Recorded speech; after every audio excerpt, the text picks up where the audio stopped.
Halo, Assalamualaikum. Kami dari kelompok 6 akan membahas tentang pengambilan keputusan. Sebelumnya, perkenalkan, ini Sofyan Tihya dan saya sendiri Hermawan. Nah, pertama-tama saya akan menjelaskan mengenai siklus pembahasan pengambilan keputusan. Di antaranya adalah mengenai hakikat pengambilan keputusan, pentingnya pengambilan keputusan, arti atau apakah pengambilan keputusan itu sendiri, yang keempat metode pengambilan keputusan, serta teori-teori pengambilan keputusan. Oleh karena itu, mari kita langsung bahas aja mengenai hakikat pengambilan keputusan. Nah, pada hakikatnya, pengambilan keputusan merupakan suatu pendekatan yang sistematis terhadap hakikat suatu masalah. Pengumpulan fakta dan data, penentuan yang matang dari alternatif yang dihasilkan, dan mengambil tindakan yang menurut perhitungan merupakan tindakan yang paling tepat. Dengan kata lain, pengambilan keputusan adalah suatu teknik untuk memecahkan masalah dengan menggunakan teknik-teknik ilmiah. Menurut Robin, dalam prakteknya pada decision making berkesimpulan bahwa karena pengambilan keputusan terjadi di semua bidang dan tingkat kegiatan serta pemikiran manusia, maka tidaklah mengherankan bila begitu banyak disiplin berusaha menganalisis dan membuat sistematika dari seluruh proses keputusan. Lalu yang kedua, kita akan membahas mengenai pentingnya pengambilan keputusan. Nah, kenapa sih menjadi penting dalam pengambilan keputusan? Karena pengambilan keputusan mempunyai arti penting bagi maju mundurnya suatu organisasi. Terutama karena masa depan suatu organisasi banyak ditentukan oleh pengambilan keputusan. Dan untuk mencapai tujuan dengan cara yang efektif dan efisien. Selanjutnya, setelah kita bahas mengenai pentingnya pengambilan keputusan, apakah kalian tahu apa itu pengambilan keputusan? Nah, pengambilan keputusan ialah proses memilih suatu alternatif cara bertindak dengan metode yang efisien sesuai situasi. Dalam pernyataan ini, jelas sekali menegaskan bahwa pengambilan keputusan memerlukan suatu tindakan membutuhkan beberapa metode. Nah, untuk menemukan dan menyelesaikan masalah organisasi tersebut pastinya sangat diperlukan ya suatu tindakan dan beberapa metode. Nah, menurut Hill, suatu keputusan dibuat karena sesuatu mulai terjadi. Dengan kata lain, keputusan mempercepat diambilnya tindakan, mendorong lahirnya gerakan dan perubahan. Lalu, gunakan. Nah, ada 4 metode yang bisa kita gunakan dalam pengambilan keputusan. Yang pertama adalah metode rasional yang disebut juga model rasional. Nah, maksudnya adalah metode klasik yang secara implisit mencakup model birokratif dari pengambilan keputusan. Lalu yang kedua adalah tawar-menawar incremental atau incremental bargaining.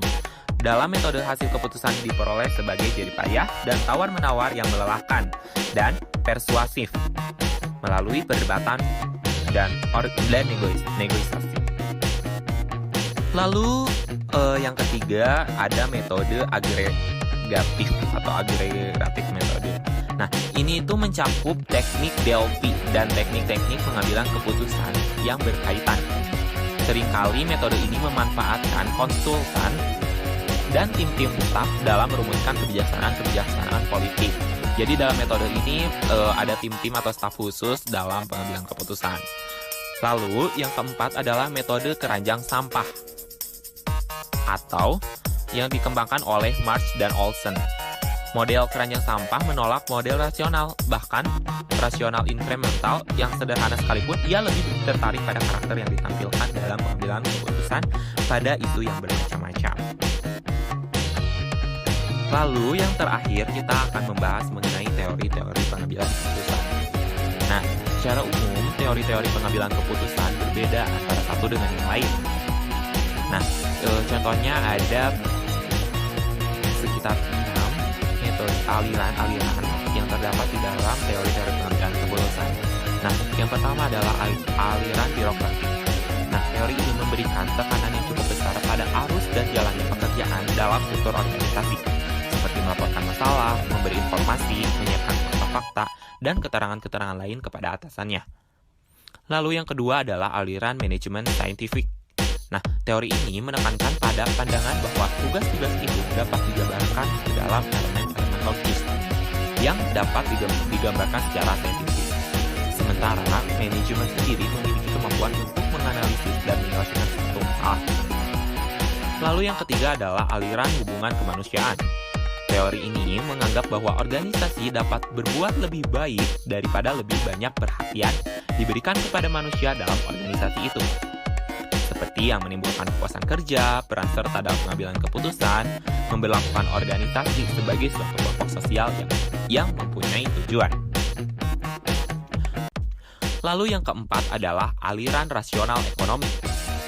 Teori ini mengakui bahwa organisasi adalah suatu unit ekonomi yang mengkonversi masukan atau input menjadi pengeluaran atau output, dan yang harus dilakukan dengan cara yang paling efisien.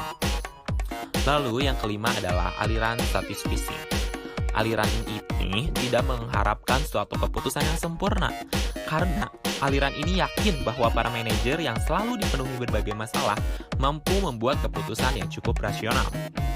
Para manajer sesungguhnya bermaksud membuat keputusan yang rasional, tetapi karena keterbatasan kognitif, ketidakpastian, dan keterbatasan waktu, memaksa mereka mengambil keputusan dalam kondisi rasionalitas terbatas.